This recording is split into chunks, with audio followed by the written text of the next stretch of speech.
हिमाचल एक ऐसी जगह जहाँ हर ट्रैवलर का दिल खिंचता चला आता है और उसके अंदर बस एक नाव चिटकुल 3,450 मीटर्स की एल्टीट्यूड पर बसपा रिवर के किनारे बसा हुआ इंडो तिब्बतन बॉर्डर से सिर्फ कुछ किलोमीटर्स दूर ये इंडिया का लास्ट इनहेबिटेड विलेज है। मैं एक प्रोफेशनल बाइकर नहीं हूँ, पर रोड ट्रिप्स हमेशा मेरे लिए अपने आप से मिलने का एक ज़रिया रही हैं। ऐसे सफ़र जहाँ रास्ते से ज़्यादा हम खुद के बारे में सीखते हैं। और जब से मुझे माउंटेन्स का क्रेज़ हुआ है, Chitkul was on my bucket list. 3 दोस्त, 2 मीटियोर 350s और एक स्क्रैम लेके हम निकले एक ऐसे सफ़र पर जहाँ रोड्स, वेदर और माउंटेन्स तीनों ने हमें अपनी कहानियाँ सुनाई।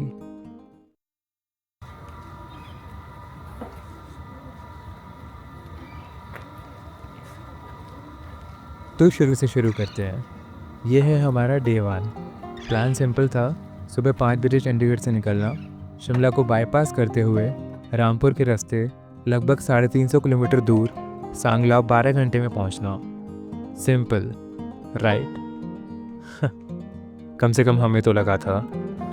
बाइक्स लोड की, इग्निशन ऑन किया और बस इंजन्स के गरजने के साथ सफ़र शुरू हो गया। सुबह का हल्का अंधेरा, ठंडी हवा और खाली रोड्स, सब कुछ एकदम परफेक्ट लग रहा था। हर गियर शिफ्ट के साथ एक्साइटमेंट बढ़ रही थी और ये सिर्फ एक राइड नहीं थी, ये हम तीनों का एक सपना था जो आज फाइनली कंप्लीट हो रहा था। शिमला की भीड़ भाड़ वाले रास्ते को अवॉइड करते हुए हम सीधा रामपुर की तरफ निकल गए। मौसम पूरे दिन प्लेजेंट था और समझ में भी नहीं आया कि कब 100 किलोमीटर पूरे हो भी गए। कुछ देर बाद पेट ने सिग्नल भेजा और हम रुक गए सियाराम सिड्डू पर, हिमाचल का एक मशहूर स्पॉट जो अपने गर्मा गर्म सिड्डू और चाय के लिए फेमस है। सॉफ्ट डो के अंदर भरपूर स्टफिंग, ऊपर से मक्खन और साथ में कड़क चाय। ये ब्रेकफास्ट हमें अगले 100 किलोमीटर्स के लिए हेल्प करेगा। And we are back on roads. Shimla के बाद ये जो नारकंडा वाली रोड है, इसमें थोड़ा कच्चा पक्का टाइप वाला रास्ता है, तो थोड़ी स्पीड स्लो ही है। और हमारा हॉस्टल सांगला दिखा रहा है 198 किलोमीटर। नारकंडा के रोड्स ने हमें पूरा रोक दिया। पाइन ट्रीज के बीच से निकलती स्मूथ विंडिंग रोड्स एकदम पोस्ट कार्ड जैसी लग रही थी। थोड़ी देर के लिए बस हवा का मज़ा लिया और खामोशी महसूस की, फिर कैमरा निकाला और बहुत सारी पिक्चर्स ली और फिर वापस बाइक स्टार्ट करके राइड को आगे बढ़ाया गया। अभी तक फन कर रहे थे, अब करेंगे ऑफ रोडिंग। नारकंडा से निकलते ही हमें लगा कि एडवेंचर अभी शुरू हुआ है। रास्ते और ज़्यादा रॉ और थ्रिलिंग होने लगे। कहीं नैरो पैचेस तो कहीं डीप वैलीज का नज़ारा मिल रहा था। बास्पा रिवर के साथ साथ चलते हुए हवा और ठंडी होने लगी। आगे बढ़ते हुए एक रोड साइन ने हमें एकदम से रोक दिया। Kalpa 89 kilometres, Reckong Peo 80 kilometres. हम तीनों रॉ बाइकिंग के सपने देखते हैं और ये नंबर्स देखकर हम ऑ स्ट्रक रह गए।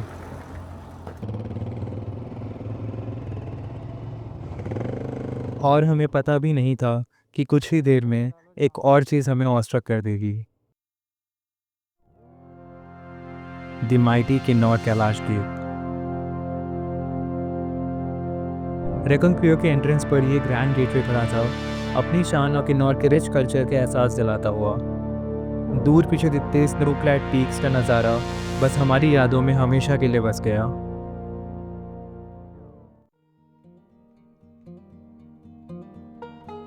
देखते देखते रात ढलने लगी थी और हम भी हॉस्टल सांगला की तरफ निकल चुके थे। बीच में एक पेट्रोल स्टेशन पर छोटा सा स्टॉप लिया हमने। मेरी बाइक में फ्यूल थोड़ा कम था, बाकी दोनों ने थोड़ा स्ट्रेच कर लिया। उसके बाद सीधा हॉस्टल सांगला की तरफ दौड़ लगाई। आपको याद होगा, प्लान था इस पूरी राइड को 12 घंटे के अंदर कंप्लीट करने का, लेकिन हम सुबह 5 बजे निकले थे और हॉस्टल तक पहुंचते पहुंचते 9 बज गए, यानी 16 घंटे का सफ़र। बाइक राइड करते हुए हम पहुंच गए हमारी डेस्टिनेशन हॉस्टल सांगला। डिनर किया, थोड़ी मस्ती की, अपने रूम्स एक्सप्लोर किए एंड हम सीधा पहुंच गए अपने बेड पर। मिलते हैं आपसे कल सांगला एक्सप्लोर करते हुए।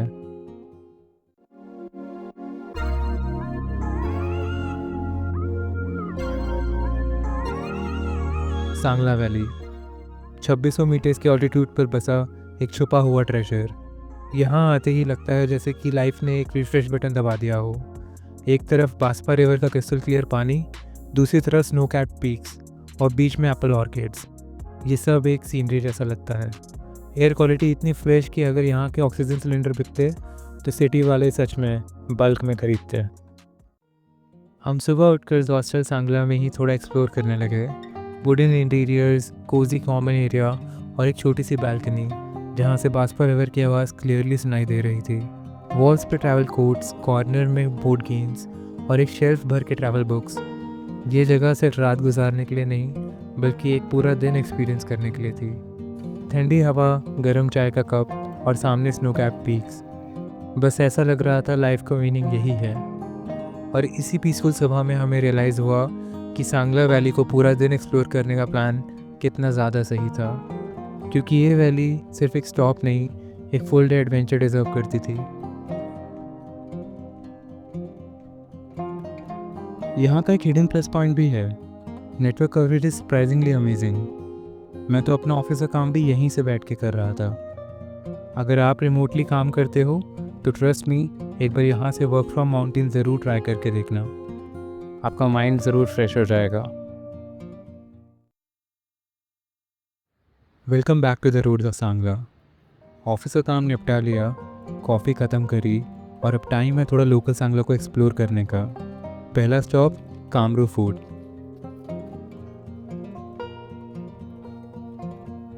ये फोर्ट एक छोटी सी स्टॉप पर बना है, जहाँ तक पहुँचने के लिए आपको थोड़ी सी चढ़ाई तो करनी पड़ेगी।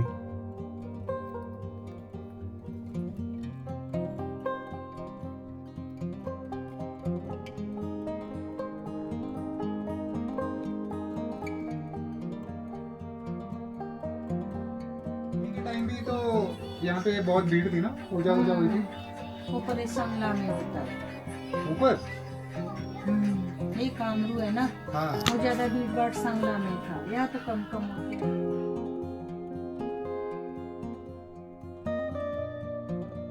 कामरू फोर्ट सिर्फ एक फोर्ट नहीं, यहाँ माता कामाख्या देवी का मंदिर भी है, जो इस जगह को और भी ज़्यादा स्पिरिचुअल बनाता है।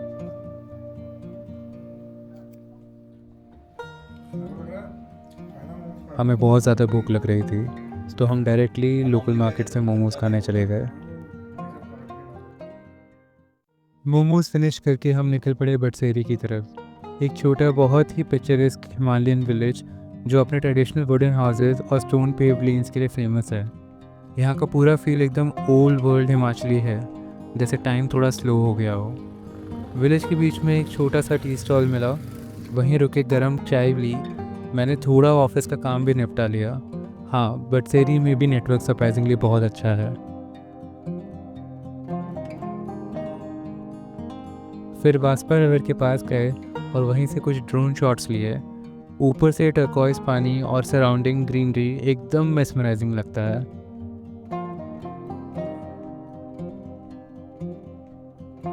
बटसेरी में हम एक रिट्रीट रिजॉर्ट भी गए, जो नेचुरल वुड इंटीरियर्स और रिवर फेसिंग व्यूज़ के लिए जाना जाता है। बहुत ही पीसफुल और कोजी फील थी।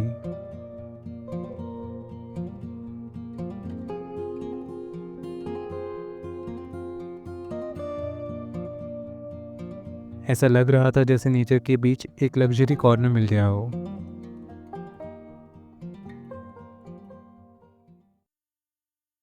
रात ढल रही थी, ठंडी हवा के साथ पूरा सांगला एक अलग ही सुकून दे रहा था।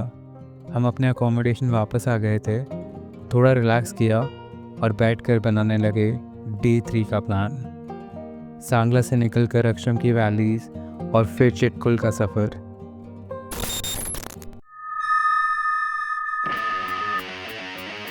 और अब बस यही कहूँगा, stay tune for the upcoming video that will surely blow your mind.